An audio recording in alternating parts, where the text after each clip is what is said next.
There we go. 10, 9, 8, 7, 6, 5, 4, 3, 2, 1.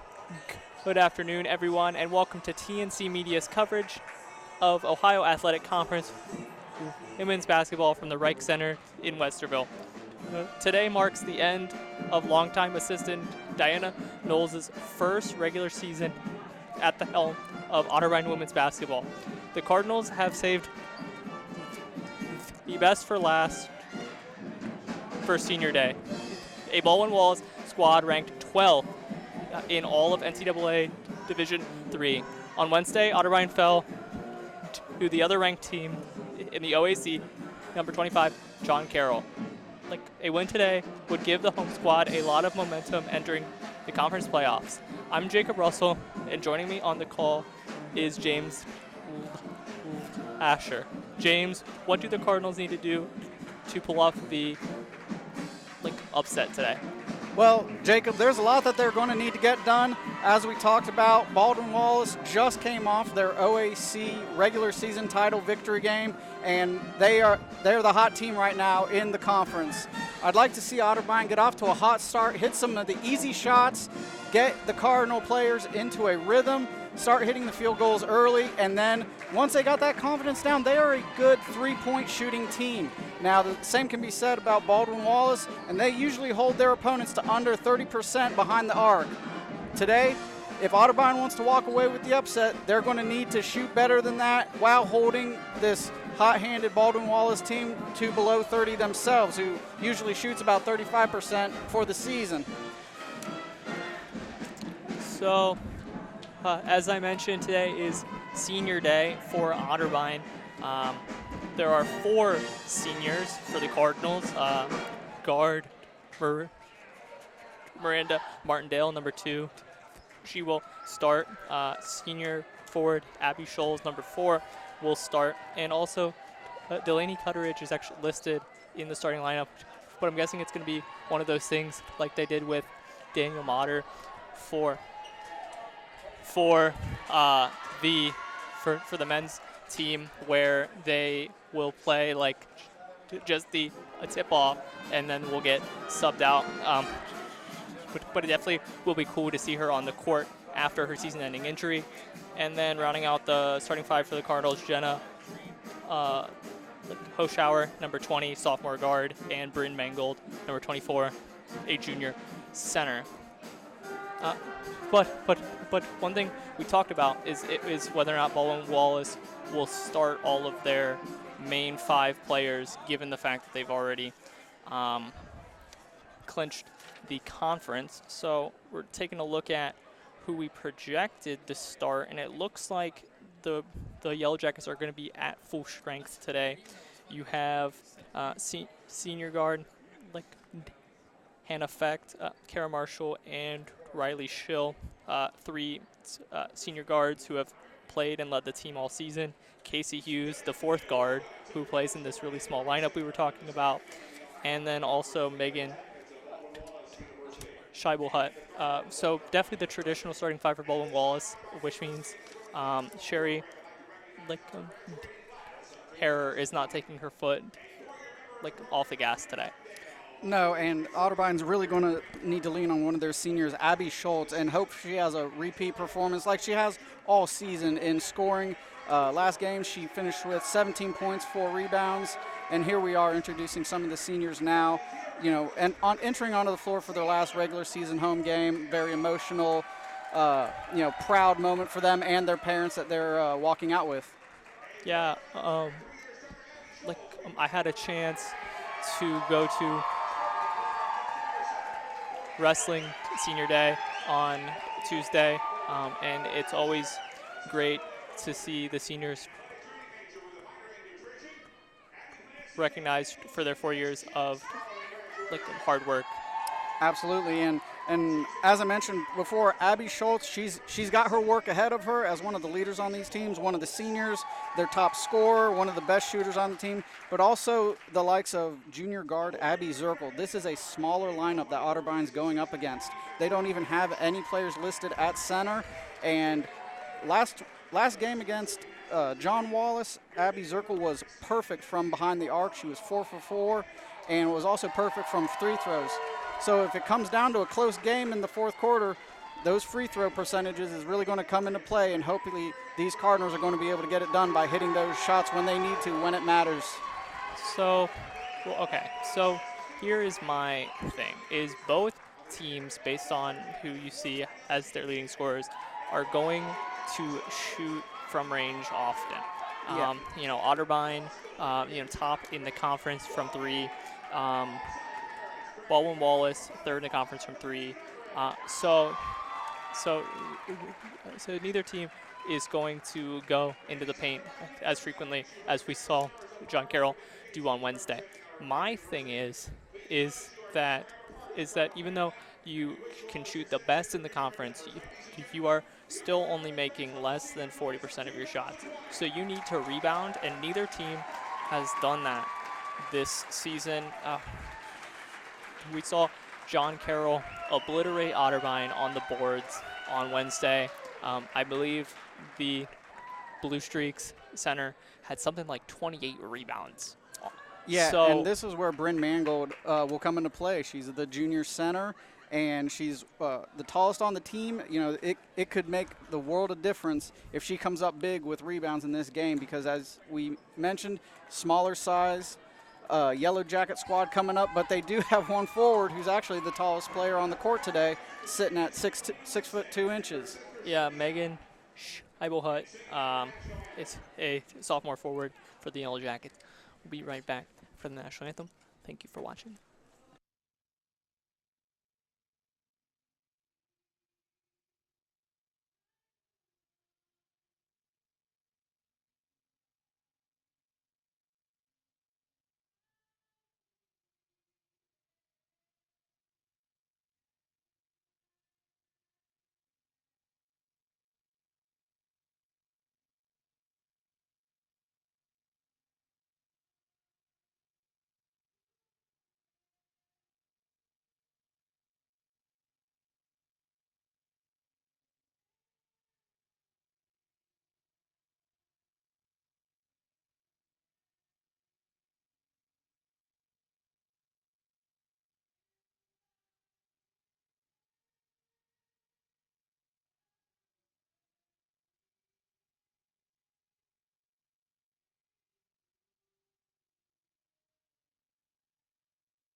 Yeah, as we were talking about before the national anthem, the rebounding matchup in this game is going to be Bryn Mangold, Otterbein center, who enters this game with 121 rebounds against Megan Scheibelhut, who has 84 rebounds on the season, which actually makes her the third highest rebounder on the Yellow Jackets.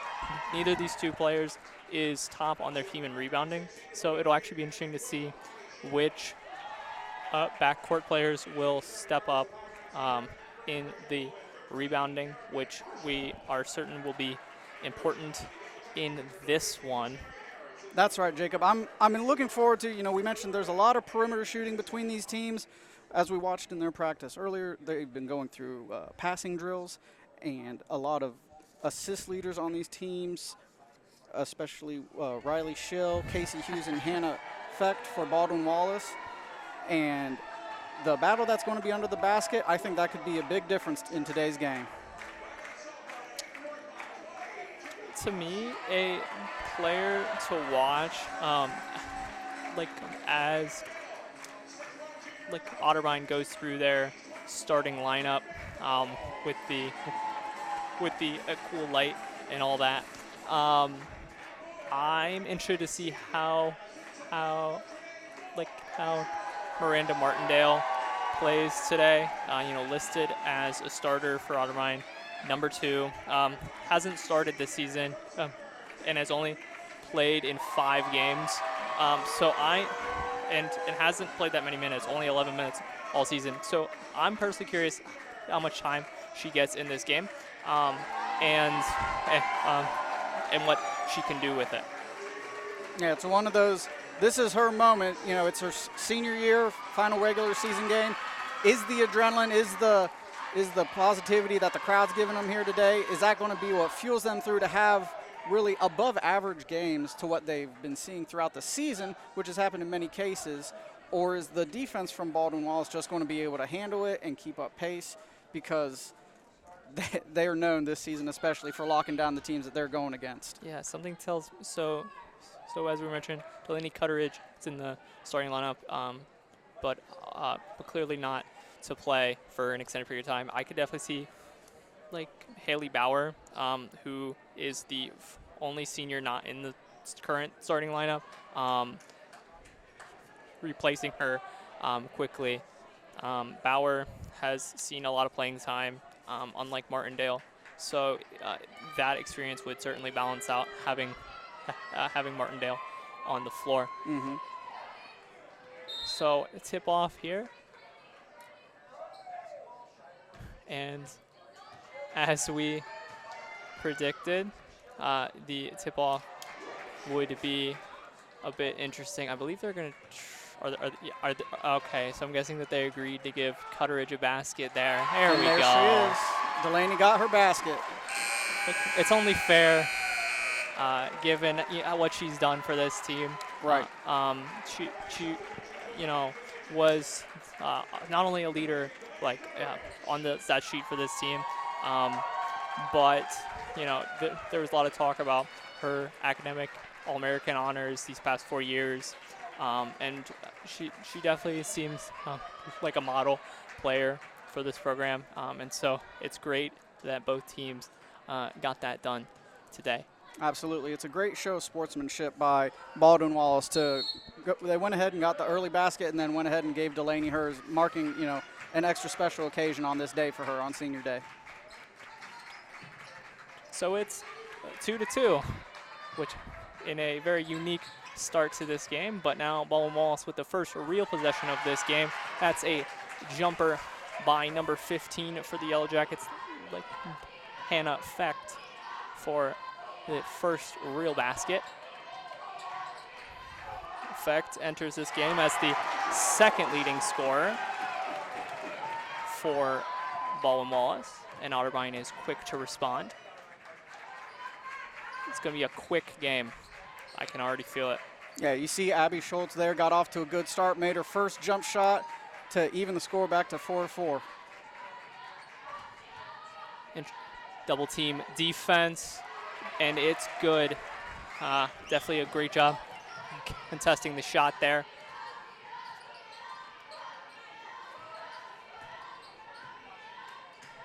Jenna Hoschauer with the ball on the far side, passing it into the corner for Scholes. It's good. And this is what we were talking about, Jacob. Getting off to a hot start. Abby is doing exactly what she needs to here on her senior day. They're both playing man defense right now, not a lot of zone being shown, so she's taking advantage of it. Oh, some slow defense there by the Cardinals, and that's a rebound for the Yellow Jackets by Megan Scheibelhut. You definitely saw the weakness of the Cardinals there. They had 3 players in position near that rebound. 5 seconds to shoot for Baldwin-Wallace. They made it into the paint. Nice block there by Bryn Mangold. Mangold, the blocks leader on this team with 23. And a foul in the paint will send Scholes to the line. Boy, she is playing with a lot of energy today, Jacob, and that's what we like to see from one of the leaders of this team. She leads in points scored and in rebounds, and she's showing us all why she's the #1 player on this team today. Yeah, Scholes is shooting 61% from, oh, actually they're not. Interesting. We saw a lot of movement by the free throw line. Yeah, they lined up like it was a shooting foul, but the officials decided that it was not, and it was just a defensive foul call on them. Another foul there. That was a great pick by by Abby Schultz there. She's getting it done on all parts of the floor today. Yeah, she's definitely trying to make the most of her senior day. And she'll get the ball there and be off the mark, but definitely seems like she'll be getting a lot of opportunities to score today. Scholes tried to draw contact there, but no such luck. Peyton McCord now in the game for the Cardinals, replacing Bryn Mangold. Foul on Angelia Jackson, a junior guard we've seen a lot of this season.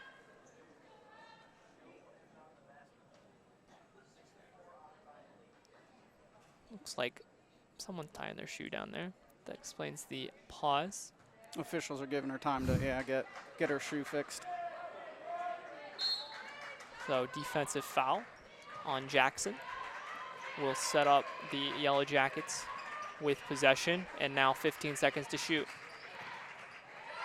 Peyton McCord got a hand on it there, which will reset the Baldwin-Wallace possession. 5 seconds to shoot, and some great double team defense there for the Cardinals, but unfortunately it led to a shooting foul. Sophomore Peyton McCord, she had a good block on her, but it was just a little too far over the back. Might have been some contact there on the arm of the shooter. So number 11 for the Yellow Jackets is at the line. That is Abby Garrett. Garrett, entering this game, is shooting like 84% from the line, and Baldwin-Wallace is top in the conference in free throw percentage, and they're also top in steals, and you saw that there. 10 steals a game. Otterbein at 7.3, dead last. To stay in this game, Otterbein is going to have to protect the ball. Like you mentioned, the Yellow Jackets are best in the conference when it comes to taking away the ball, and they just put that on show right there for us, and she's shooting 2 now from the line. And Baldwin-Wallace is the best at maintaining control of the ball. 13.4 turnovers per game is tops in the conference, although Otterbein's not far behind at 13.9. A rare, like 0-for-2 trip to the line there for the Yellow Jackets. And it's those things that Otterbein's going to need to swing their way to come out on top, which they're doing a great job so far of it. And they just need to maintain that momentum as they get their own steal. That is called not giving up on the play. You saw 3 Cardinals rush back to play defense, but Oshauer and Mangold were not afraid to stay with the play. And Mangold gets called for the foul there. That was a pretty good block, but you did see a little bit of her arm hit the shooter's arm there, number 32. Good effort there. That's what you want to keep seeing from the center. Lily Edwards, sophomore forward for Baldwin-Wallace. She, entering this game, is shooting 76% from the line. So an unusual miss for her right there. Now the Yellow Jackets are 1 for 5 from the line. Not the start they were looking for, certainly. Make it 2 for 6, but definitely uncharacteristic of them early in this game.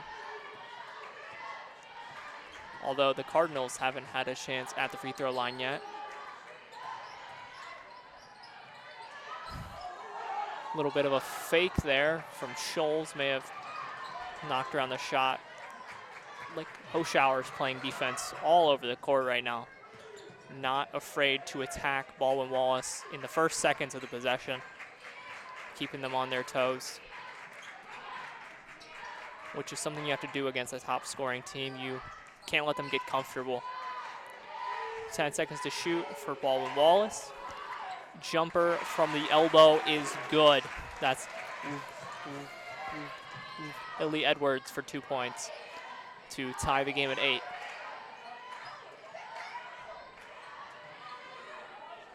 Like Angelia Jackson, a bit too much on that 3. Even though Baldwin-Wallace just evened the game up on that last shot, the defense was solid and they were taking them down to the end of their shot clock time. That's the kind of energy you need to maintain throughout all 4 quarters here today to kind of keep the score manageable and come up with the upset today for Otterbein. Yeah, Baldwin-Wallace scored 80 points in their last game, so they've definitely been hot, as you just saw as of late. Like an effect with the 3 for Baldwin-Wallace. Effect almost certainly is the leading scorer for them early in this game. Effect now with 5 points.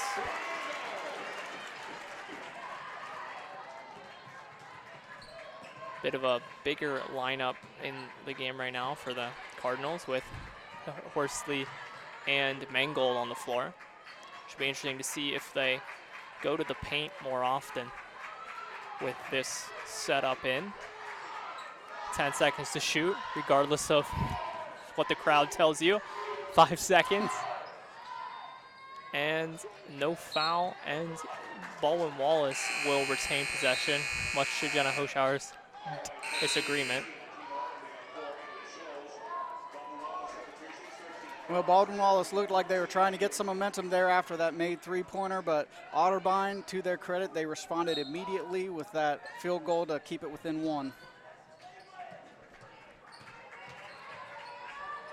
Wide open lane for 13 of the Yellow Jackets. That's Kara Marshall, one of 4 senior guards to start for Baldwin-Wallace today. A lot of experience, which means that they have a lot of experience with this style of play as well, which has certainly translated to success this season. Baldwin-Wallace, as we were mentioning, number 12 in the country in Division III, 16-1 in the conference, 22-2 overall. Certainly the favorite entering the conference tournament. And that was Abby Zirkel for Otterbein, working inside to bring the Cardinals within 1.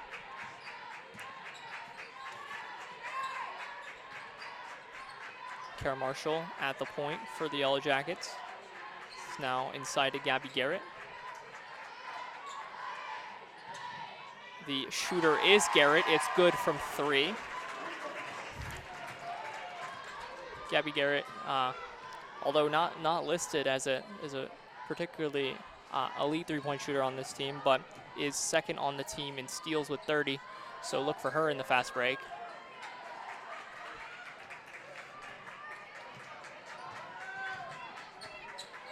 Yellow Jackets have out-rebounded the Cardinals up to this point in the game. 7-3. So even though that was a weakness for both teams, Baldwin-Wallace has improved in the head-to-head matchup. The shot from deep is good. That's number 24, Sydney Edrick.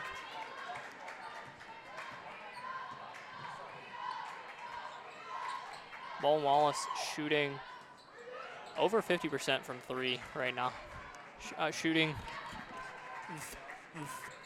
3 for 4 from 3. Otterbein has only attempted 1 shot, so I don't think they want to challenge the Yellow Jackets in that just yet.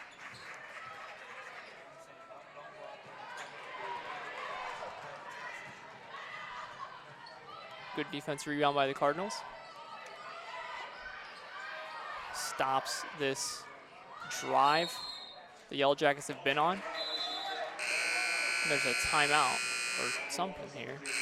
Off the ball foul. Yeah, the official looked to have called a foul of some sort on Otterbein. I'm not sure I saw it myself.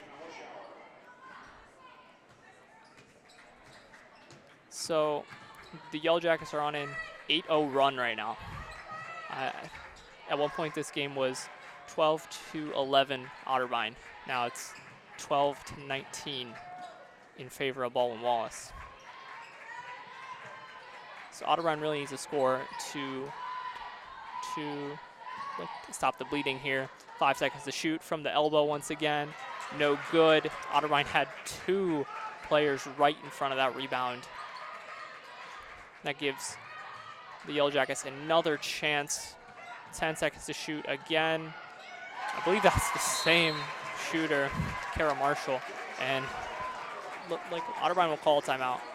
And, you know, they're playing with a lot of energy, Jacob. I really like how they came out of the gate, but when Baldwin-Wallace just starts hitting these three-pointers, lets you know the perimeter defense needs to kind of tighten up there a little bit, prevent them from going on these streaks, which, like you said, just earlier in the quarter, it was 11-12, and now we're looking at a 9-point lead for Baldwin-Wallace. Yeah, and that's with 1:16 remaining in the first quarter. Something that you have to wonder, though, you're talking about the importance of perimeter defense. Well, one thing you have to worry about if you focus on the perimeter defense is giving up offensive rebounds. And that, I think, is something we've seen to this point. Oh, absolutely, and that's, you know, might be where you need to rely on the larger size of the Otterbein lineup to put the faith in your players that they're going to get the rebound, even if it's a little lighter under the box. But it's just something they're going to have to do with this fast-paced offense of Baldwin-Wallace. See Baldwin-Wallace's stealing prowess there. And that right there lets you know just how quickly that they can go down the floor and score on you. Yeah. That's what happens when it's 4 guards against a team that starts at true center. You are going to get these kind of mismatches, which I think is part of the reason why you're seeing Otterbein start to run back on the transition maybe earlier than a lot of teams would, because they know that the speed is headed their way, and that if they start at the same time as Baldwin-Wallace headed down the court, then there's a good chance that they'll lose that foot race. That was number 2 for Baldwin-Wallace, Emily Lyon. She's headed to the line. And, you know, when you mention the smaller lineup, you automatically think about the team in the NBA that kind of revolutionized that with the Golden State Warriors, and then the just string of championships they had. While Baldwin-Wallace doesn't have a three-point shooter, or any team likes a Steph Curry, they're hitting the perimeter shots that they need to, and it's expanding the lead for them. They're getting to the line, they're driving the lane. Otterbein just needs to find a defensive strategy to slow that down and take control back of the game. So Otterbein switched out Bryn Mangold for Danielle Horsley, who is a forward rather than Mangold at the center position. So there are certainly adjustments being made to personnel. Jenna Hoschauer with the bucket inside to end the quarter. So at the end of one, it's 24-14 Baldwin-Wallace. We'll take a look at some leaders for both teams. Baldwin-Wallace has a lot of players involved in the scoring, although the leader is Gabby Garrett with 6 points, and then right behind her is Hannah Fecht with 5. And then looking at Otterbein, obviously scoring has been hard to come by for them, but Jenna Hoschauer and Abby Scholes both have 4. Otterbein 0 for 3 from behind the arc in this game, and I think if that keeps up, they're just going to have a hard time unless Baldwin-Wallace cools down, because Baldwin-Wallace is still shooting 75% from behind the arc, which obviously isn't sustainable. But if you're Otterbein and you can't even get one to go at this point, You you have to wonder whether or not you need to just keep the Yellow Jackets from shooting these shots, or if you just wait for them to cool off. You know, one thing we talked about, Jacob, before the game, if Otterbein can control the momentum when Baldwin-Wallace hits one of those threes, they need to be able to answer back. You're right, not having any field goals from beyond the arc, not hitting the three-pointer, you know, getting Abby Zirkle involved a little bit more. She did take at least one shot last quarter, and it didn't go in.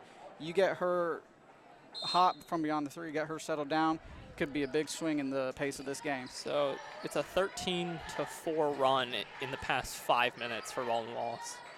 Just to give you some perspective on their success. It's nice to see Abby Schultz making a drive to the lane now. She's going to the line. Yeah, because that was something that the Cardinals struggled with. This is actually their first time at the free throw line this game. So good on them for getting the free points after a lucky roll in.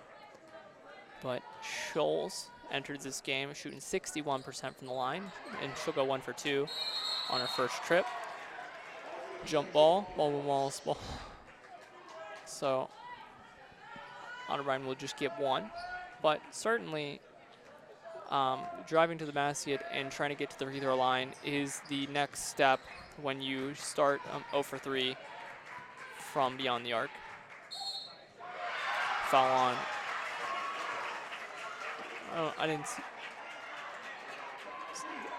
Looked like an off-ball foul there. But actually, shooting foul on Danielle Horsley.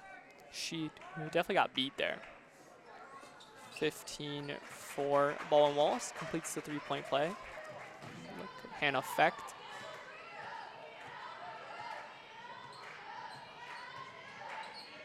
And this is that moment that we were discussing earlier, that Otterbein has to respond to kind of stop the bleeding a little bit, get situated, settle down, and make the shots. Because especially on senior day, you don't want this game to get out of hand. And to me, if Baldwin-Wallace can get to 30 before Otterbein scores again, right, and we're talking double their score, then it'll certainly drain a lot of the momentum the Cardinals are getting from this crowd on senior day.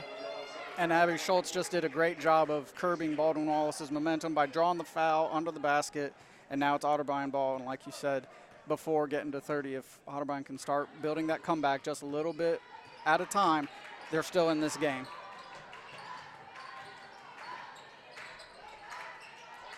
I remember looking at the box score for the last time these two teams played, and I believe it was Otterbein who had a stellar fourth quarter, which made the game look a bit better on paper, but I am sure that they'd rather have that kind of performance sooner in this one. Absolutely, Jacob. If they want to walk away from the win, they're going to need to have a stellar second, third, and fourth quarter to walk away with this one. But they just answered back, so they're doing what they need to stay in this game. Angelia Jackson with the shot from mid-range, but Baldwin-Wallace is headed to the line, looks like. And that's probably the only complaint I have about Baldwin-Wallace from that first quarter, was shooting 3 for 8 from the charity stripe. But besides that, it's been a great game from them so far. It's number 12 at the line, Riley Schill for the Yellow Jackets. She's shooting 89% entering this game from the free throw line, and she showed how there.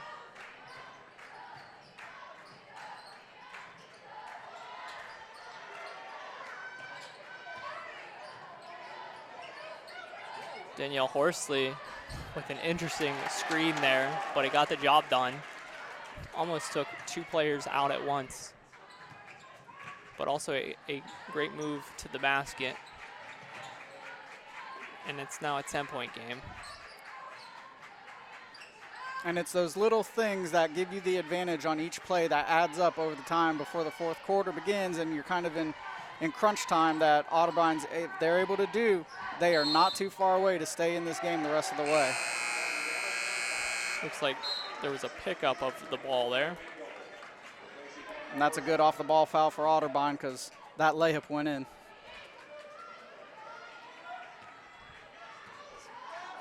So Jenna Hoschauer now with 6 points after that double move on the last possession. Scholes tried to get it inside to Mangold, but that was a throw into basically triple coverage. I don't know about that one, and it didn't work out for her either. No, unfortunately, Bryn seemed a little surprised at the pass that Abby sent her way. They were very close, and Abby put a little bit of mustard on that one because it went flying from her.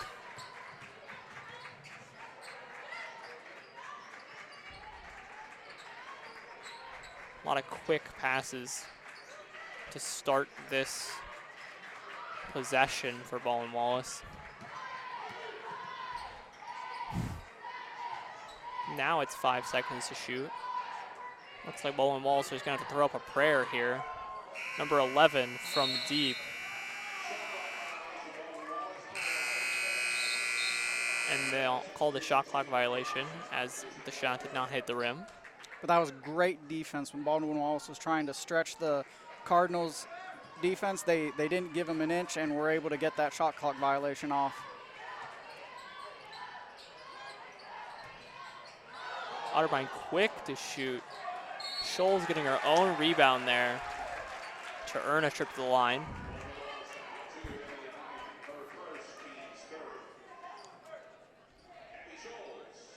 You know, it's that kind of energy and determination from Abby that shows you just why she's leading the Cardinals in points and rebounds. Yeah, Scholes is now 2 for 3 from the line with 6 points.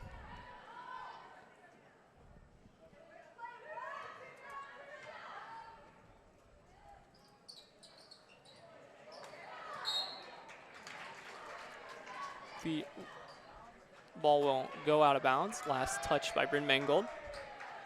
So the Yellow Jackets will get possession.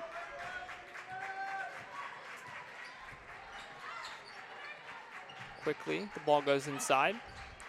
The backdoor pass isn't there, but the shot from the free throw line is. It's number 12 for Baldwin-Wallace. Riley Schill. Otterbein quick the other way. That's Jenna Hoschauer. That is not the first time that she's done that today. Been quick to return. That was a phenomenal rebound. That was a 1-on-3 rebound there.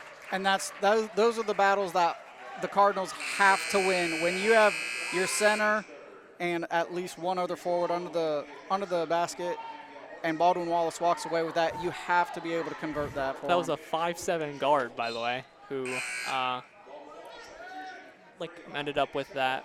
And you can't have too many of those if you want to be able to stick around. They're doing a great job of staying in it. It's a less than 10-point game, but you have to walk away with those rebounds under the basket.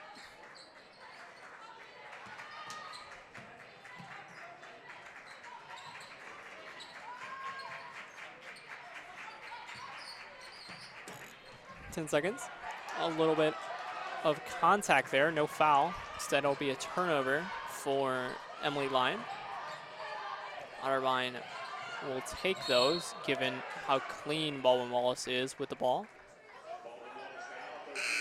Take a look at turnovers so far in this game. Otterbein 5, Baldwin-Wallace 4. And you know, it seems like the second quarter they've been a lot more cautious with the ball. There hasn't been as many turnovers this quarter as there was previously in the first. Yeah, we definitely saw Otterbein give up some free buckets to the fast break off of steals, and that hasn't happened yet in this quarter. Great move by Danielle Horsley to get past the Yellow Jackets, but she got beat there on the other end. Peyton McCord with the rebound. Great job by the Cardinals to prevent some pass troubles. Post shower inside. Look, on the post, it's good.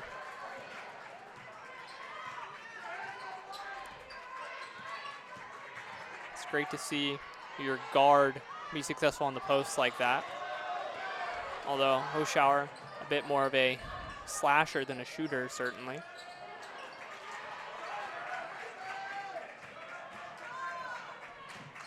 A lot of quick possessions between these two teams. Some slow defense there for the Cardinals, which led to a foul, because when you're behind on defense, you get desperate like that. And without getting back as quickly as they needed to, that allowed Garrett to drive on the outside to the basket, make it, and now she's going for the three-point play.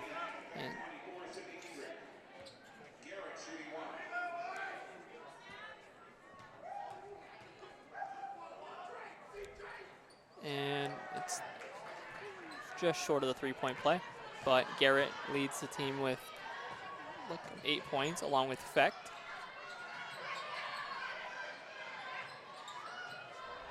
Interception there by Baldwin-Wallace. It's number 24 with the steal, Sydney Diedrich.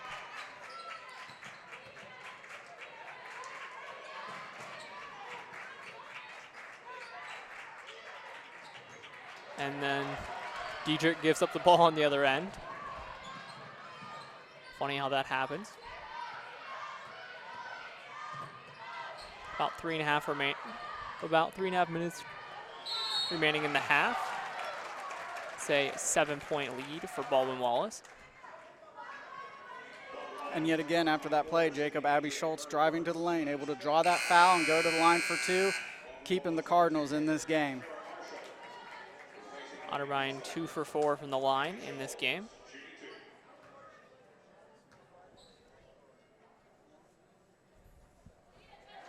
Neither team has shot too well from the line in this one,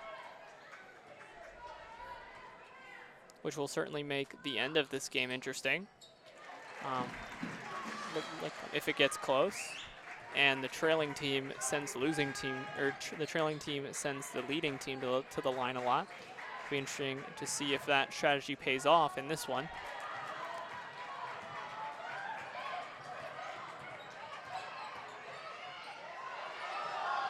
Scholes with a lot of pivoting there, looked at every option, decided the best one was herself.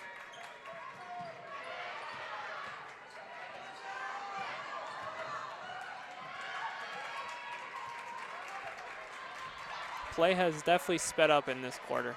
I will say that. Both teams getting it in their rhythm. 5 seconds to shoot. Bobbled pass leads to 2 additional passes. Shot from deep. High arc is no good. 1-on-2 rebound. The winner is 15 on the Yellow Jackets, Hannah Fecht. And that's starting to become a pattern here where the Cardinals just aren't able to box out and get the rebound that they need to close the gap and eventually try and take the lead. Yeah, that is one of the benefits of Fecht and Kara Marshall. So we, talk about how the Yellow Jackets are starting 4 senior guards. Well, 2 of them are listed as guard forward, as they're both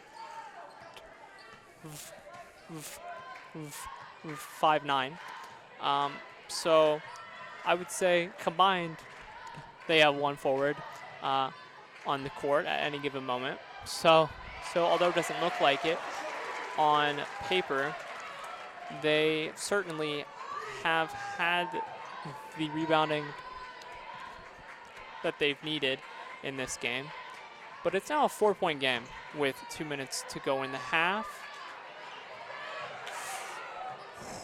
Almost a dropped rebound there for the Cardinals. And the rebounding struggles just continue. There were 3 Cardinals under the rim, no Baldwin-Wallace players, and they almost lost it out of bounds.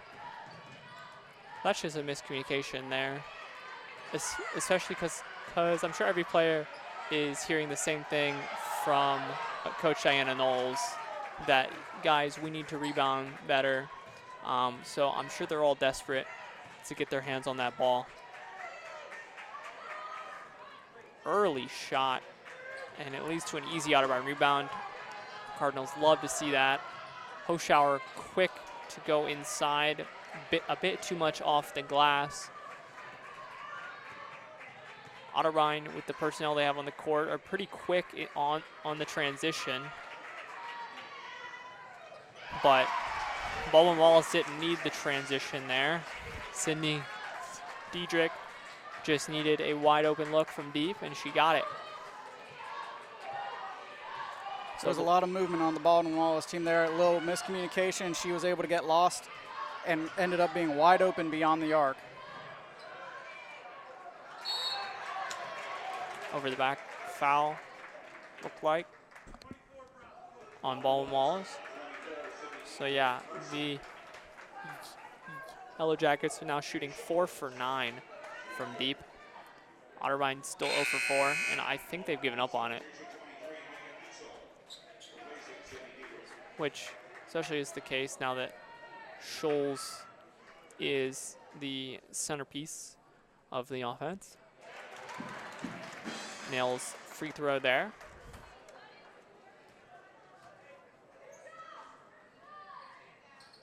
And it's now a 5-point game with 30 seconds remaining. About 1 second difference between the game and shot clock. So Baldwin-Wallace will drag this one out. Try to get a good shot from deep to end the half. 15 seconds. Look for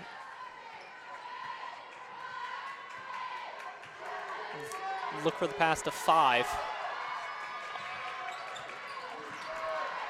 5 had the shot there, but they chose to give it to Hannah Fecht, whose shot went in and out.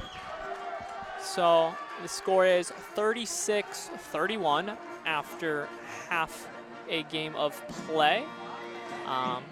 The leaders for both teams at the half, Hannah Fecht, 8 points, and Gabby Garrett, 8 points for the Yellow Jackets. They have Baldwin-Wallace has 4 players that have 3 rebounds, 2 of which are Garrett and Fecht. Otterbein, Jen Hoschauer is on pace for a double-double with 10 points, 3 rebounds, and Abby Scholes is headed that way as well with 9 points and 4 rebounds at the break. They look to be the leaders, which isn't too surprising if you look at the stats for this game. But James, before we go, tell me one strength that each of these teams showed in the first half. Well, after kind of turning the ball over a few times in the first quarter, Otterbein tightened up, and they did not turn the ball over there hardly at all in the second quarter. They have completely abandoned the three-point, it would seem, but it's working for them. They're within 5 points of the number 1 team in their conference. They're just driving to the lane. They are having a slugfest, and we have to see that energy carry over into the second half of the game for them to remain, competitive in this, which they are doing. It is working for all intents and purposes. They are well within distance of Baldwin-Wallace, and if they come out swinging, be able to close this 5-point gap and take the lead. I mean, Baldwin-Wallace, they're doing all things pretty good. They're shooting just under 50% from the 3. Free throws could use a little work, I would say, for them. Considering they're the number 1 free throw shooting team in the conference, that's really their only weak point. But Otterbein needs to be careful and not to foul too much and get in foul trouble where all of a sudden they're in the bonus and they're taking 2 free shots, every couple of plays. They want to avoid that. Before we go, I just wanted to note, Baldwin-Wallace scored 24 points in the first quarter and only 12 in the second. So a great job by Otterbein in that second quarter. We saw a lot of possessions where Baldwin-Wallace had to wait to shoot and take some shots that they definitely would not take normally. So props to the Cardinals for getting that done in the second quarter. We'll be back in about 10 minutes for the second half. Thank you for watching TNC Media.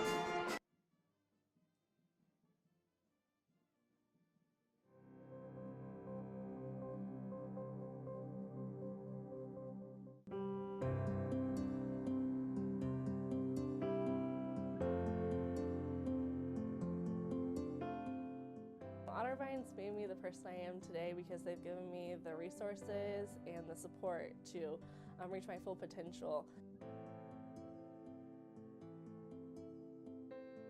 Otterbein has made me who I am through all of the opportunities to be involved. I have been able to meet so many different people from different walks of life.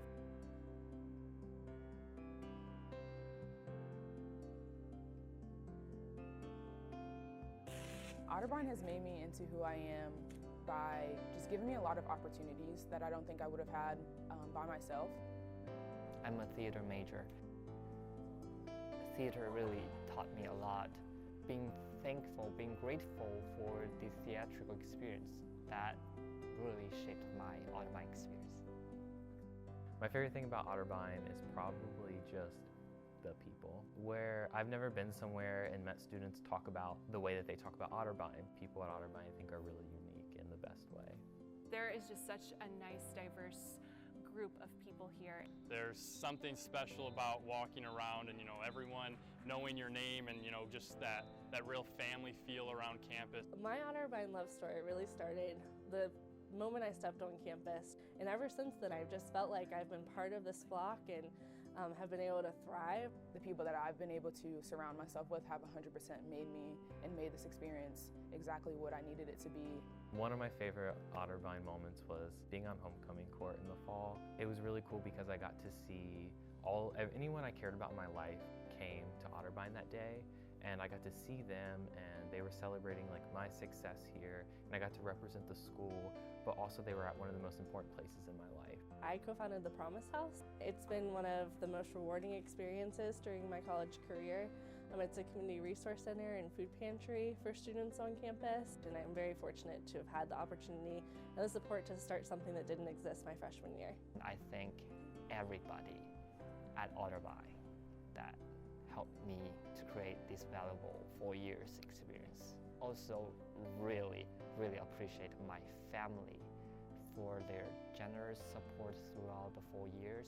Erica Van Dopp is the first person who comes to mind. She has just been such a mentor and a role model for me.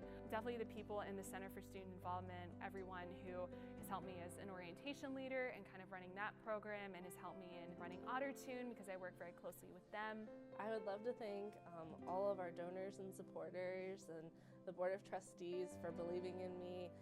And not even knowing me, I think it's crazy to think how much support I've gotten just to get to Otterbein. I gotta thank my parents first and foremost for pushing me here even when I was focused on other places and other things. Secondly, my athletic training professors, the whole entire major. Joan Rocks, thank you so much for giving me so many opportunities. Connie Richardson, thank you so much. Thank you for the long talks that we've had in your office. Thank you for not letting me quit even when I wanted to, and how many times that I've ever said that to you. To the professors I've had over the last 4 years, thank you for your patience, and thank you for always opening your door for me, for always giving me extra help if I ever needed it.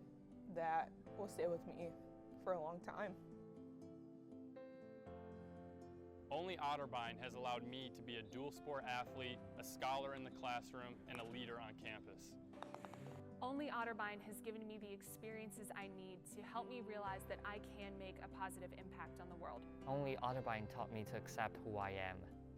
Only at Otterbein was I challenged to learn more and do more than I ever thought possible. Only Otterbein lets me be myself and a student leader for others. Only Otterbein has allowed me to flourish, to finally find a place to call home, and to really excel in the things that I do best.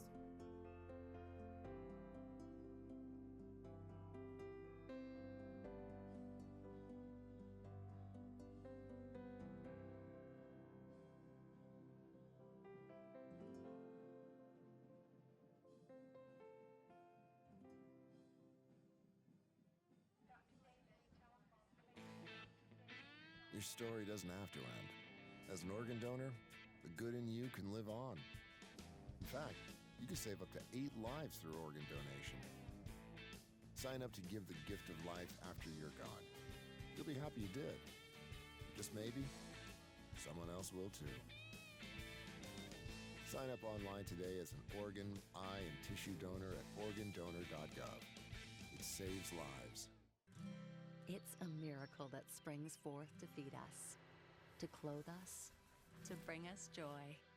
A miracle prompted by rain and warmed by the sun. But few realize without healthy soil below ground, there would be little life above it. Learn more about this miracle under our feet and how we're working with farmers and ranchers to unlock the secrets in the soil. I remember the moment. I'll never forget that moment. That changed my life. At that moment, it hit me. This is why I joined the Guard. We're soldiers, always ready to protect our country. But we've also got communities. Family, friends, neighbors who count on us. I couldn't believe it. I just saved a life. Somebody from my hometown. See what it means to be a citizen soldier at NationalGuard.com. At what age is the color that your skin was meant to be no longer beautiful? Every year, millions of young women try to change the skin they were born with and say they die for darker skin. Sadly, some actually do.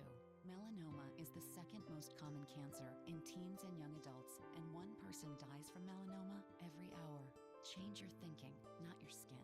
Stop tanning. Learn more at spotskincancer.org, a message from the American Academy of Dermatology. Think you found every hazard out here today? Think again. The spot you missed could be a killer. That spot on your skin could be skin cancer. If you're a man over 50, you're in a group most likely to develop skin cancer, including melanoma, the kind that kills 1 person every hour. That's why your best shot is to check for a spot. It's easy. Follow through and check your skin. Go to spotskincancer.org to find out how. A message from the American Academy of Dermatology. At what age is the color that your skin was meant to be no longer beautiful? Every year, millions of young women try to change the skin they were born with and say they die for darker skin. Sadly, some actually do. Melanoma is the second most common cancer in teens and young adults, and 1 person dies from melanoma every hour. Change your thinking, not your skin. Stop tanning. Learn more at spotskincancer.org, a message from the American Academy of Dermatology. We have a job to do out here today. To be a winning team, you have to work like a winning team. My team depends on me. And my team is 50,000 strong. Looks like a lot of work's going into this. This is what it feels like to be part of a team. A winning team. The action team. Are you ready? Action team! Get in on the action at actionteam.org. Are you in? Before we were ever treated for breast cancer, we planned for life after breast cancer. We made the choice that breast cancer would not take something away from us. Unfortunately, not every woman knows her choices. The American Society of Plastic Surgeons is supporting the Breast Cancer Patient Education Act, a bill that will help make sure women who are facing breast cancer surgery are told about all their options. Help bring this important issue to light. Call your member of Congress and ask them to support the Breast Cancer Patient Education Act. My team depends on me. And my team is 50,000 strong. This is what it feels like to be part of a team. A winning team. The action team. Are you ready? Get in on the action at actionteam.org. Are you in? I remember the moment. I'll never forget that moment. That moment? It was a moment that changed my life. I'd been training with my team for months, and now we had been called up for the first time. The real deal. Wildfires were getting dangerously close to homes. At that moment, I got my first taste of just how important the Guard is to my community. See how the Guard can be an important part of your life at NationalGuard.com. If you're a man over 50, you're in a group most likely to develop skin cancer, including melanoma. That's why your best shot is to check for a spot. Follow through and check your skin. Go to spotskincancer.org to find out how.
And we are back with the second half of Otterbein women's basketball versus Baldwin-Wallace on senior day. The score at the half is 36 for Baldwin-Wallace, Otterbein 31. James Lasher is joining me as the color commentator. I'm Jacob Russell.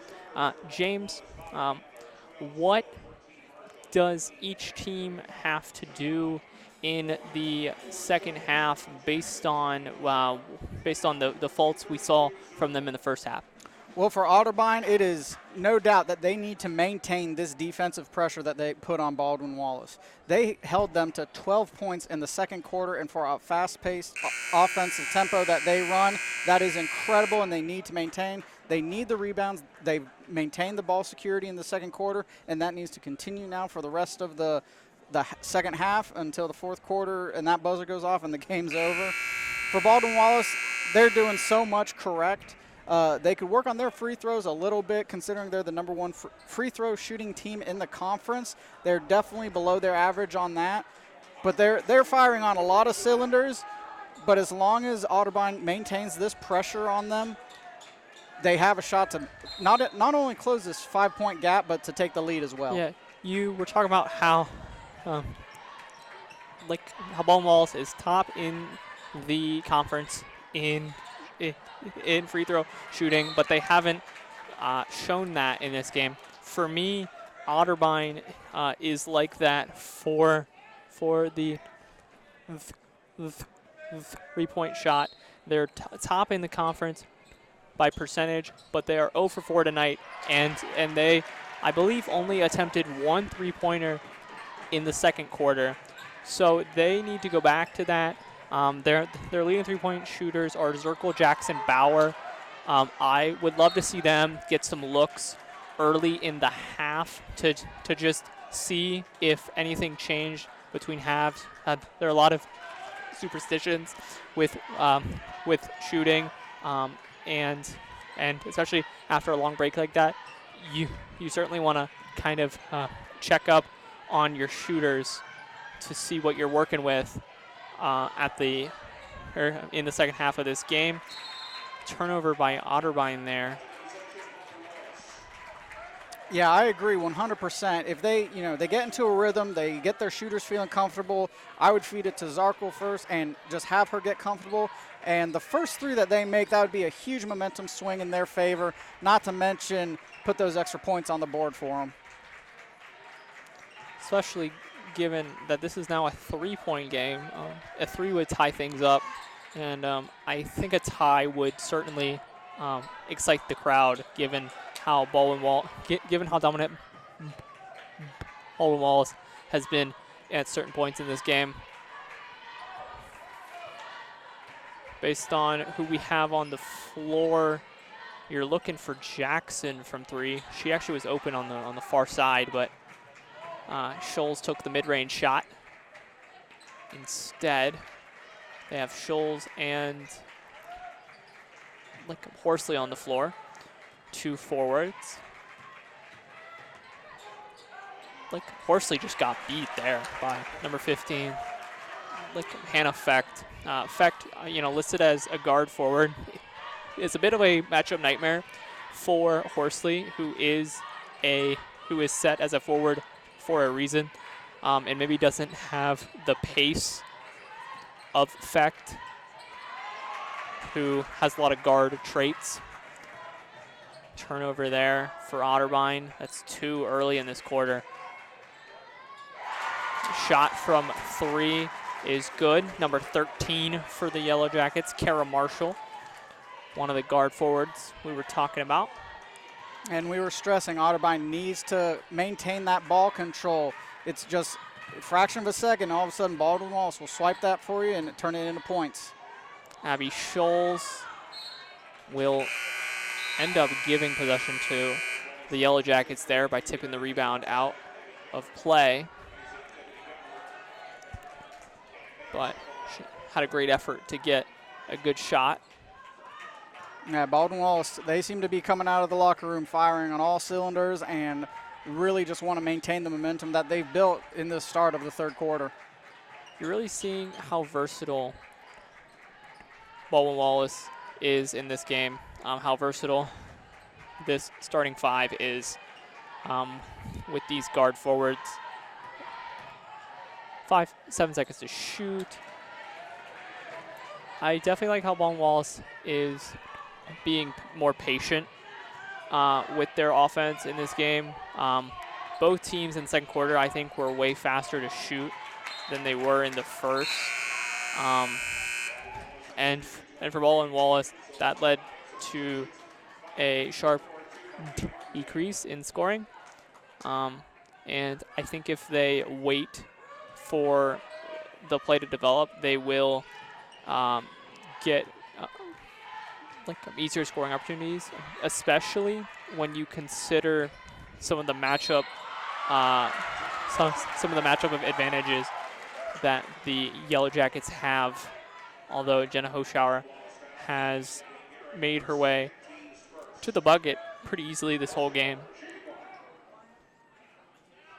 Yeah, she drives to the lane just with ease, it seems, against this team. That's the main way she's been scoring points and getting to the line for the three-point play. Yeah, now she has 12 points, make it 13, leading the Cardinals.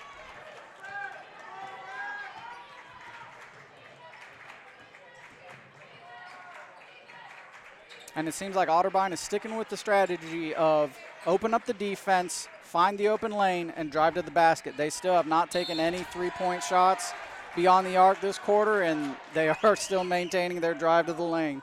Rough turnover there for 23. Like Izzy, like Andrews, 23, Megan, like Hensel, pass one out of bounds there. Scholes out to Martindale. Shot from three is no good. Martindale, a senior who has not played all too much this season, but is getting her chance today. Be interesting to see if she is one of many options tried from three. Jackson entered as one of Otterbein's three-point scorers. Best three-point scorers, I should say. But I am happy to see Otterbein go to these shots, even if they aren't falling. And Baldwin-Wallace will try to respond, but they'll also miss the mark. And because those three-pointers miss, Otterbein might go back to some of the more traditional play. Jackson, rough shot there. Yeah, she didn't have the lane, but she tried to force it instead of kicking it back outside. Not there. Another that was some lacking rebound. effort underneath right there. Like 100%, there was no energy for them to get that rebound, which allowed Baldwin-Wallace to get her own rebound and put it back for the points.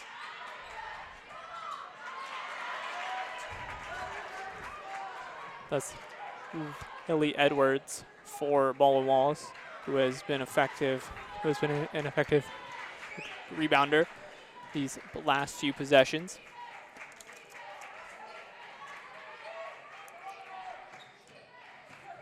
That's an interception there by Hoschauer. She'll head the other way, slash to the rim. It's off the mark, and Scholes drops the opportunity there.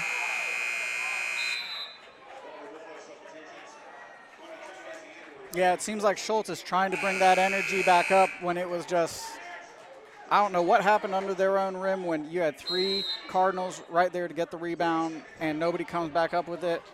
Schultz seems to be taking the lead again and trying to bring that energy back up to maintain this close game that they have going on here. So, okay.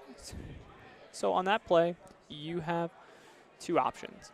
You can either concede the rebound, which in that case you would send all your players early on the transition, or you can fight for the rebound, which would mean that you would invest more personnel under the rim immediately.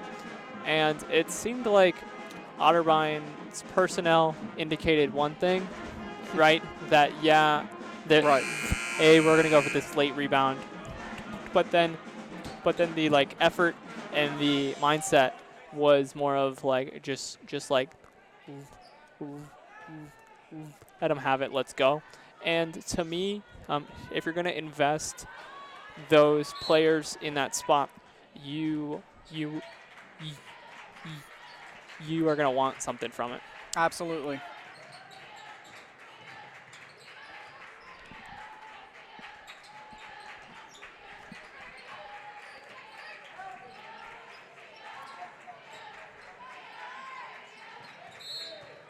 Travel on number 11 for Baldwin-Wallace, Gabby Garrett. That was a good break for Otterbein there.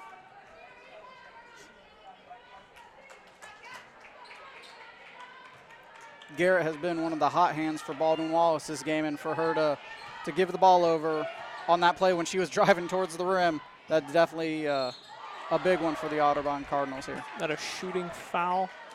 Yeah, it was. Like Hoschauer got hit from the back by number 11 of Baldwin-Wallace. That is Gabby Garrett. A bit of an unfortunate chain of events for her there.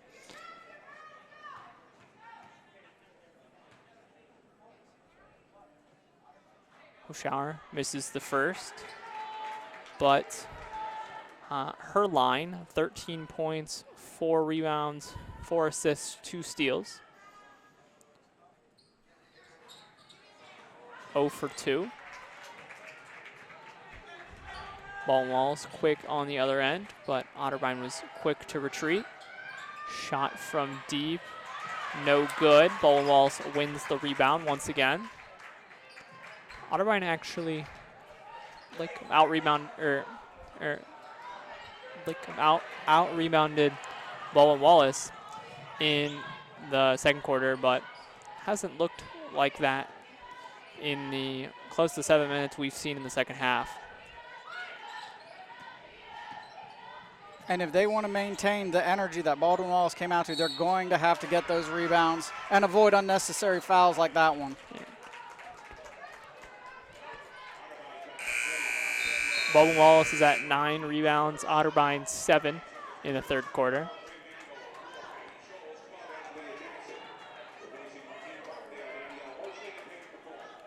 And the lead for Baldwin-Wallace is back out to 7. So not much movement if you're Otterbein.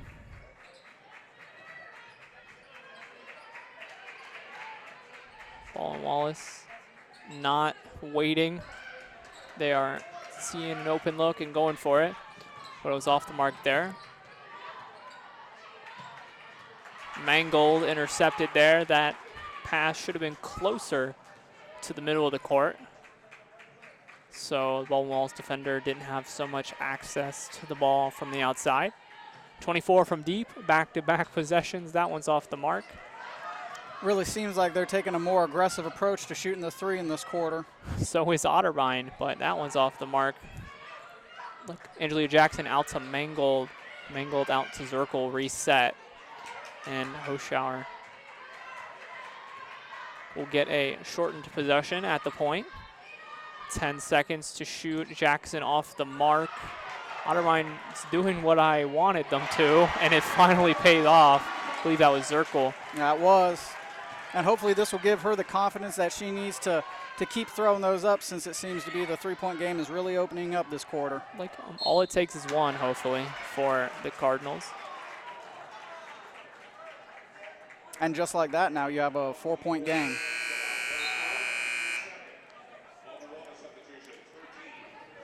Let's see who's at the line. 24 for Baldwin-Wallace. That is Sydney Edrick, junior forward, who we've seen attempt many threes in these recent possessions. She's 2 for 6 from behind the arc in this game. Has 6 points, 1 rebound, 1 assist, 2 steals.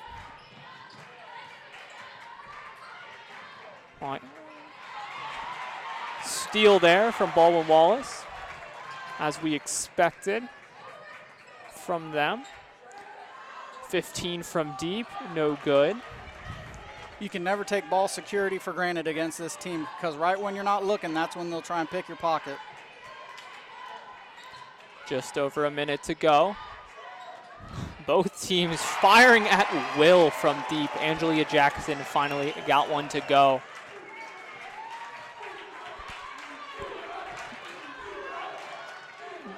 That was a great pass there while falling down. Had the pass on target. Shot from deep, no good. The crowd's getting fired up. This is certainly an exciting hopefully it was Zirkle's play brand that fed of it basketball. Into Johnson. Yeah. Well, and both teams are playing a very exciting brand of basketball right now. Very fast-paced, very up and down the court action right now. There are about 9 seconds between the game and shot clock, so expect some patience from the Yellow Jackets.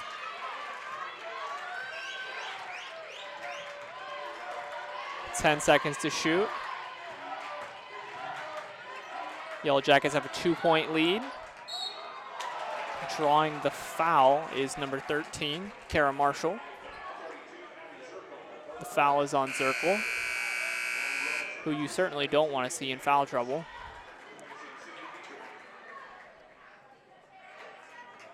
If you are Diana Knowles and want to look to her late in this game for some important shots.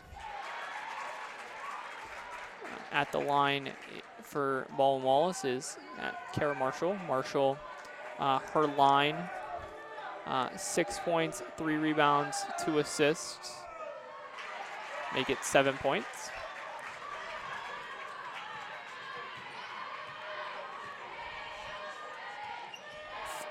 Five seconds to shoot. Interception of the pass there, a little bit of a deflection. Gives Otterbein 3.7 seconds to cut Baldwin-Wallace's 4-point deficit before the end of the third quarter. They went to Mangold again. Taken again. That is not a good sign for Otterbein late in that third quarter. No, there seemed to be a little miscommunication or unable to find anybody open, so they went with their center under the basket. Unfortunately, the lanes were all clogged at the time, which led to the turnover, but thankfully, because of the lack of time left on the clock, it didn't turn into points against Otterbein. They finally did get that momentum, though, towards the end of the quarter. Unfortunately, it ended shortly. They didn't have enough time to really build off of that for a majority of the quarter, but it was there. And so that's a positive for them going into this final quarter, only down by 4. That was the lowest scoring quarter of this game. Baldwin-Wallace with 10 points. Otterbein with just 11. And how we got that, you ask? Well, 1 for 8 from beyond the arc for Baldwin-Wallace, and Otterbein went 2 for 6. So both teams really went for the home run plays in the third quarter, and it didn't pay off for either team, you could argue. Although for Otterbein, it was nice to see something going well for them from 3. Absolutely, and hopefully with that momentum that they built, gave their players a little more confidence that when they take the shots in this final quarter, that they're able to settle their nerves, wait for the play to develop, and then shoot the shot that they need to and have it go down for them in this final quarter. Otterbein will get the ball to start quarter number 4. Hoschauer inside to Scholes. Scholes out to Jackson. Jackson from 3. It's good. Make it a 1-point game. Looks like Jackson's feeling it now. All it takes is one hot shooter for Otterbein to get back in this game. Just have to find who it is and get it to him in space. Great blocks there from McCord. Good defense, even if she was called for a foul. I'm sure Diana Knowles doesn't mind fouls like that if her team's willing to show the effort underneath. That's right, and she certainly showed the effort on that play, going for back-to-back blocks. Unfortunately, the second one caught the forearm of the shooter as they were under the basket going back up. A lot of interesting sounds coming from the crowd is definitely into it today for senior day for the Cardinals. Yeah, well, and on Saturdays you get a bigger pep band presence, and they always have fun when the opposition is at the free throw line. That's right. So a 3-point game for these two teams. It'll stay that way. Baldwin-Wallace did a great job of swarming the lone Cardinal in the paint. That's right. I don't know how it took me until the fourth quarter to say the word swarm when they're the Yellow Jackets, but I'm proud of myself for not going straight for that. Tipped pass. Better late than never, though. Yeah. Well, like, I'm proud of myself for not saying it in the first, 2 minutes. That's right. It shows discipline to some extent. A lot of contact there. We'll just move the inbounds play. But, I'm glad to see the Cardinals playing with that kind of intensity. Jackson was going for the ball. She almost had it. Just a little hip check, it seemed, against Garrett there. Knocked her to the floor. And they're not in foul trouble yet. So I would say that's an excusable one on her part. Otterbein might even prefer defending an inbounds play from that spot. Danielle Horsley with the rebound. And then a foul called probably on 32.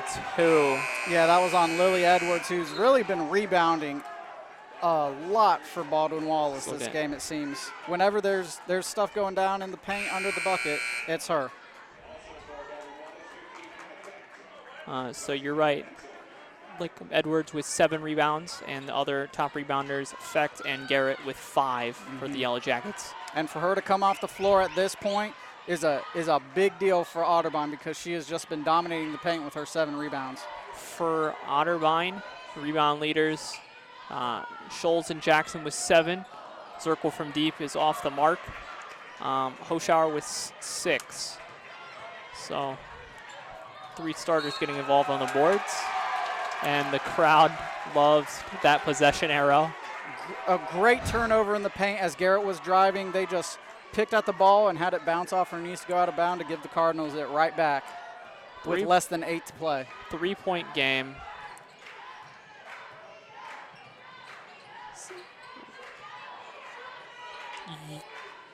You have to wonder, especially given how aggressive Baldwin-Wallace was in that third quarter, whether or not they took the Cardinals for granted. And if what we're seeing here is Otterbein fully, shot was not off in time.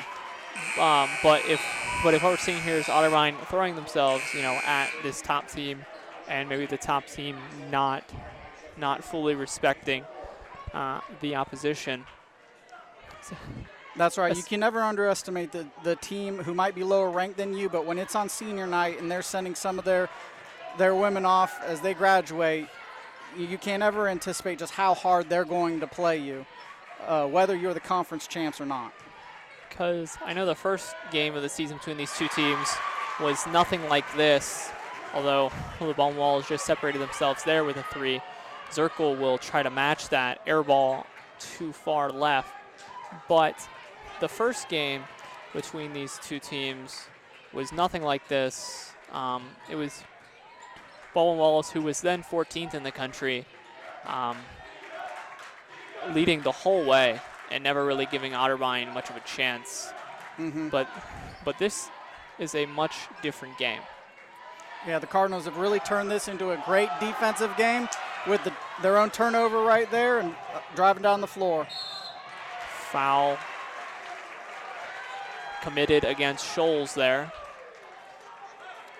And you know, you can never discredit the amount of energy the crowd's bringing here today with the student cheering section.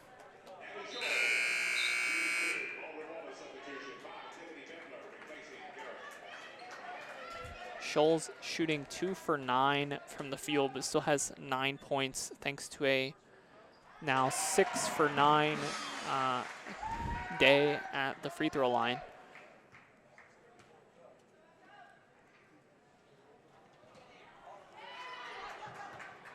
Headed back the other way are the Yellow Jackets with 6.5 minutes to play.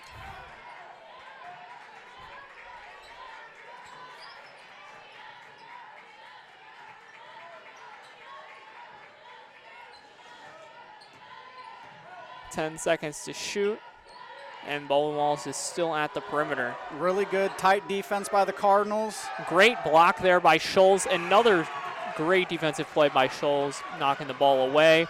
Hochschauer inside to Zirkel. Zirkel with the easy layup to put the Cardinals within 3. And that could be a big confidence booster for her, since she still has been kind of off the mark from 3, but getting that layup, getting that confidence back at this point in the game could really swing the momentum. But the student section is into it, let me tell you.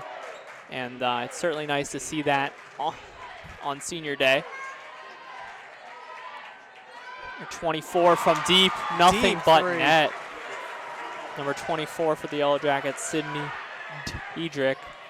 I know that has to be at least her 3rd shot from deep. She has definitely been their main shooter from behind the arc today. Yeah, she entered this game as not even in the top 3 in 3-point shots for Baldwin-Wallace. So it's good for them that, you know, they're seeing production from up and down the roster. Diedrich is 3 for 7 from 3 today. Absolutely. When the starters aren't really getting it done, it's next player up, and the Yellow Jackets bench has certainly been doing that today. Yeah, take a look at bench points. 28 for Baldwin-Wallace, 21 for Otterbein.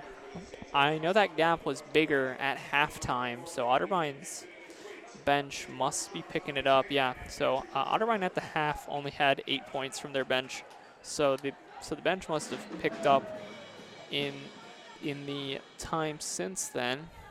We can take a look at Otterbein's individual stats, see who that might have been.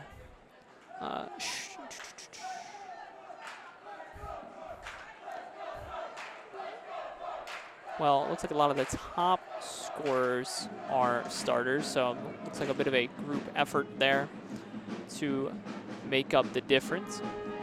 And that's what you need. It's a team effort, and they started off a little sloppy on the turnovers at the beginning of the half, but they have definitely shored that up since then. They've even gotten a few of their own steals against Baldwin-Wallace, and as we enter into the final 5 minutes, they really need to continue that to close this 6-point gap.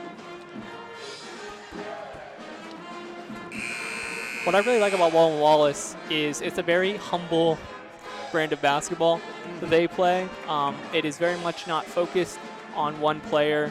I was reading a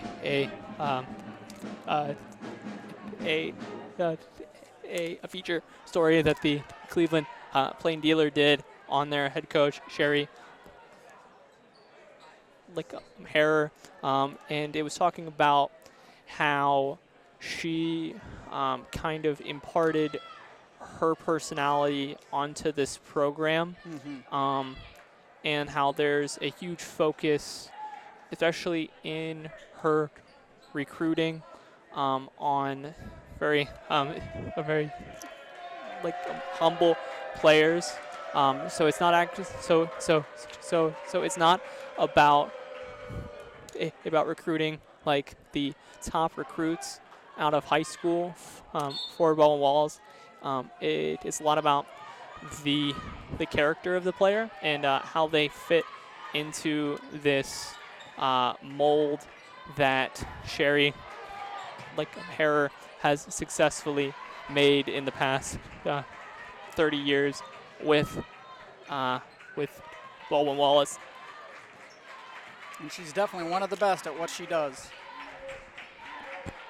And you are seeing that today in the stat lines of this game. You know, you see the 4 leading scorers being at 10 points or less, 3 players at 10, 1 at 9, and that's how they play, which I think is a lot of the reason why you've been seeing the quick passing from Baldwin-Wallace is that there's a huge focus on getting everyone involved. And certainly when you have contributions from as many players that you know can contribute, then you will end up with successful seasons such as the one Baldwin-Wallace has had this year. That's right.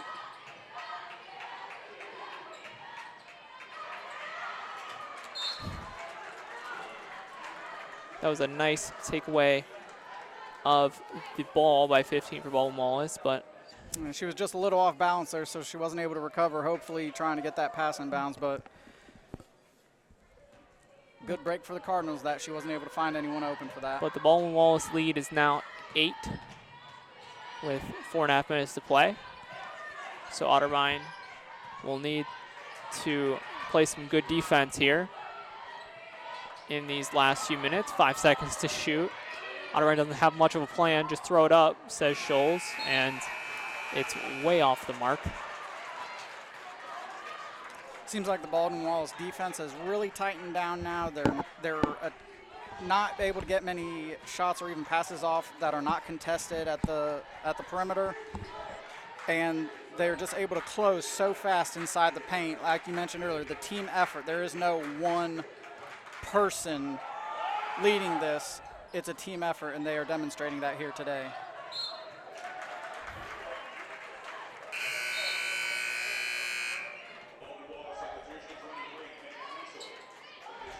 Just under 4 minutes remaining. Doesn't seem like Otterbein has scored for a while. It's been about 2 whole minutes. McCord out to Scholes. Scholes cutting inside off the back rim. Rebound by Hensel will give Baldwin-Wallace the possession. And then you had Schultz with the reach-in foul, but they're not in bonus time yet, so it doesn't result in any free throws for Baldwin-Wallace.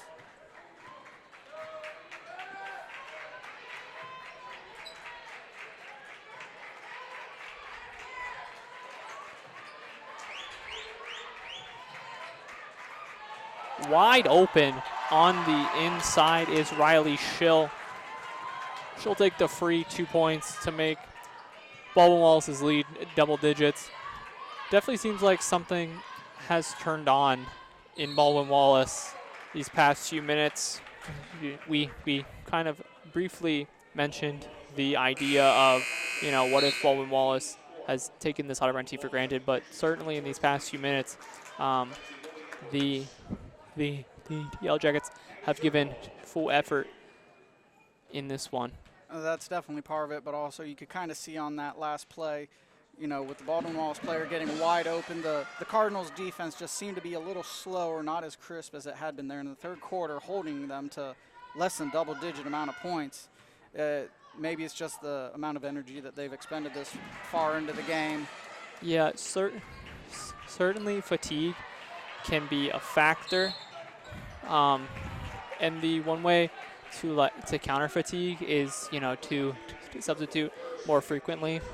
But then you run the issue of having less experience on the floor.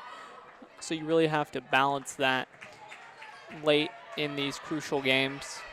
That's right. It's a catch-22 of, do you play your more experienced players who have more minutes tallied up, or do you put in some fresh legs out on the court, but they may not be as experienced as your starters are?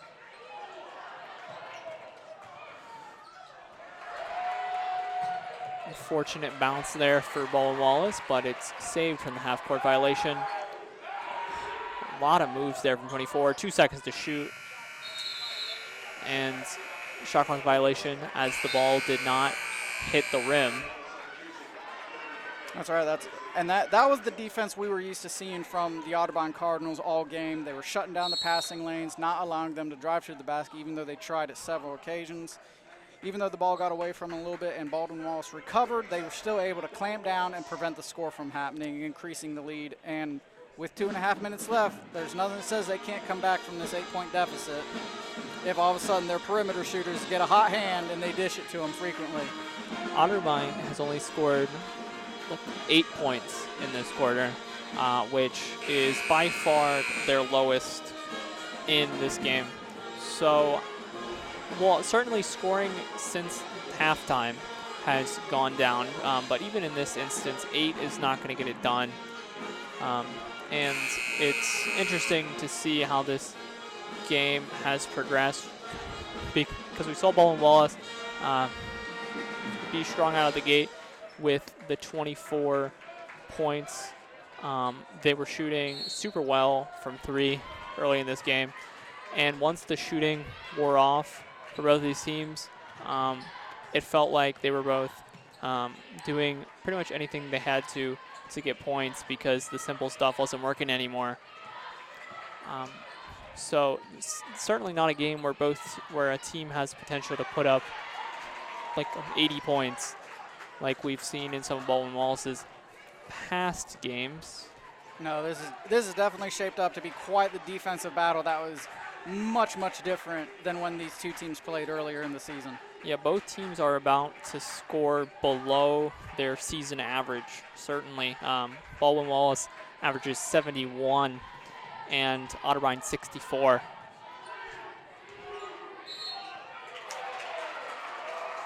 Two seconds left on the shot clock, but they'll be saved by a foul. Unfortunately, it was bad time for that to happen from their three-point shooter, Jackson, but it is what it is, unfortunately. That's her third personal foul. At the line is 13 for Baldwin-Wallace, Kara Marshall. That's her 11th point. She has 3 rebounds, 3 assists.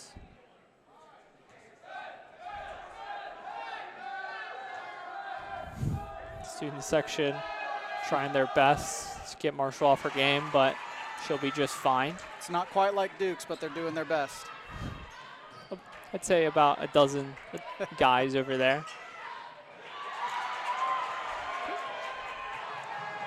Easy steal on the fast break, and that's number 12. Seemed to be a Marshall, bit of miscommunication between number 20 and 25 my for the apologies. Cardinals. Yeah, Schill is now headed to the line.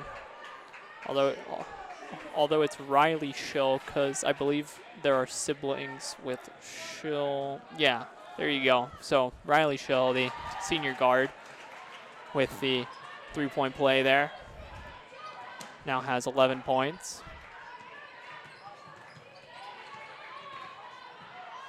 Hoschauer off the mark.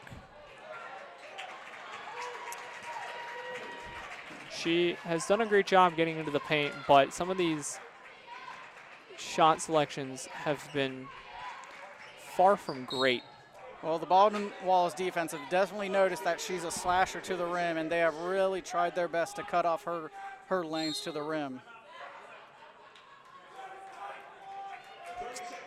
30-second timeout, Otterbein. Score is 50-63 with just over a minute remaining. Interested to see when was the last time Otterbein scored in this game. Feels like a while ago. It's been over 2 minutes at the 3:11 mark. Yeah, That's when Otterbein last scored. Unfortunately, their defense is still staying strong for the opponent that they're up against today. It's just in this fourth quarter, especially the last half of it, their offenses seemed a little out of rhythm. But you can also attribute that to the Baldwin-Wallace defense really amping up its pressure on their players. Yeah, so Baldwin-Wallace entered with a better defense than the Cardinals. So Baldwin-Wallace 56 points allowed per game, third in the conference. Otterbein 60.8, that's fifth. Which to me just goes to show how complete this Baldwin-Wallace team is. 1 minute remaining. 10 seconds on the shot clock. Wide open in the corner is number 13. Nothing but net. The Yellow Jackets can do it all, it seems, late in this game. Kara Marshall with the 3. A lot of experience on this team and a lot of versatility in this starting lineup. I can definitely see them going far in the conference tournament if they show those strengths as they have today. Oh, absolutely. When they go up against opponents who don't really clamp down on defense the way the Otterbein Cardinals have today, you could easily see how they're able to put up 80 plus in certain games against other opponents. But, you know, it's definitely been a valiant effort by the Otterbein Cardinals today on defense to hold this talented team to the amount of points that they have and stayed within range of them the entire game. Yeah. Like Otterbein was in this game for 3 quarters, so certainly props for that. Yeah, it really wasn't until the last 5 minutes of the fourth quarter that Wallace offense really just started taking off, and their defense clamped down, really not giving the Otterbein Cardinals an inch when it comes to getting the easy buckets, driving to the lane like they had been in the previous quarters. So a lot of substitutions happening now. Definitely a clearing of the bench for Otterbein. 38 seconds to play. Sure the reserves would love to get a few points here, but the ball will start in the hands of Jenna Hoschauer, who will be intercepted in trying to get to Horsley. Baldwin-Wallace will just keep passing it around as there's no shot clock. So they're just trying to prevent fouls here, but Otterbein really has no reason to stall the game out with fouls. So the game doesn't warrant that given the lead. No, unfortunately, the final score isn't really going to dictate what the rest of the game was, but hats off to the number 12 and might go up after this ranked Baldwin-Wallace Yellow Jackets for another definitive victory to end their regular season. Yeah, you mentioned Baldwin-Wallace and that number 12 ranking. Those rankings come out on Mondays, right. And are weekly. And the Yellow Jackets have had 2 dominant wins this week. So they could very well be in the top 10 by the time they start the conference tournament. So final score, 68-50 in favor of Baldwin-Wallace. Otterbein takes a tough loss on senior day, but they are headed to the conference tournament. I don't believe the schedule and everything has been announced yet, but I know that they're a bottom 4 team, so they'll be traveling somewhere for their first round game. And certainly Diana Knowles is happy with that, given some of the given the 2 season-ending injuries she suffered to starters. So she certainly doesn't mind getting to play some extra basketball at the end of her first season. And you just hit the nail on the head there. I mean, they've had to battle with injuries that, I mean, you know, every sports team has to go through. These were especially crippling. It's her first year as head coach, even though she's been with the Cardinals for several years prior to that as an assistant. But the Cardinals can walk into this upcoming tournament with their heads held high, with the fight that they gave one of, you know, the best team in their conference, who had already won it, and they walked toe-to-toe with them for 3.5 quarters. It's almost reminiscent of the Super Bowl that we just had, where the San Francisco 49ers went toe-to-toe with Kansas City for 3.5 quarters in that game. But when you give a team